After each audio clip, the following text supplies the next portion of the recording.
তুই না তুই বাজারটা যায় ওনার আগের মতন যাস না। এই কথা কই না ভাই, আমার বাজারটা অনেক গরম। হালার বুঝলি কি নদীর পাড়ে ঠান্ডা হইতে আইছস? দূর এটা কেমন তোর কথা কইলেন? তাহলে তুই বাজারে যাস না কেন? যৌতুক দিয়া দোয়ান দিছিলাম, বউ ছেড়ে দেন রাস্তা রাস্তায় ঘুরি। কি কস না কস তুই আমার আরো আগে কবি না রে, তোর আলীর পরামর্শ নিতে কইতাম। তোর ওর বাড়ি কই? বাসন স্যার। আর বেড়ে বাসানজোর আলী 20-30টা বইস পালে আর ওই এলাকায় মায়ের বেগুন লাগায় লাইন মারে। তুই তাড়াতাড়ি হাত কাছে যা। হ্যাঁ ভাই, আমরা আর আগে কইবেন না। আর তাহলে আমি যাই, আমি থাকেন। আর আমার কথাটা বলুন। কি করে আমার কথাটা হলো না? আমি খুঁজতাছি। আরে বেটা তোগুলো কি মুত পারব না? আরে বেটা বাসানচরের মায়া গুলো কিছুক্ষণ পর পর লাইন চেক দিতে হয়। তাও বলছে মুততে তুই বেটা ফিসতে বেটা ডিস্টার্ব করতেছিস বেটা। আরে বেটা এখন মুইতা যা লাইনটা ঠিক করুম তাও তোর লাগা পারতাছিস না। কি কোন ভাই, আমার লাইনে তো কাজে কাজে ব্যস্ত থাকে। আরে বেটা ব্যস্ত দাও না কি আর আমি বসে পালি, বসে দুধ দোয়াই, বসে দুধ খাই। আমার বউকে ফিরে দেন, আমার বউকে বাড়ি হলো বাসন স্যার।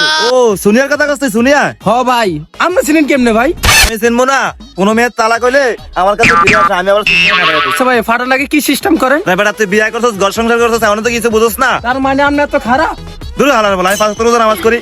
তোর পরে আমার বউ বাইন্দা রাখছে, আয়া ছুড়ে নে। এ ভাই, কি হইছে? ভাই মূল কাহিনীটা কোন জায়গায়? দাম্পত্য জীবন সুখে রাখতে হলে বউরে ভালোবাসা দিতে হয়।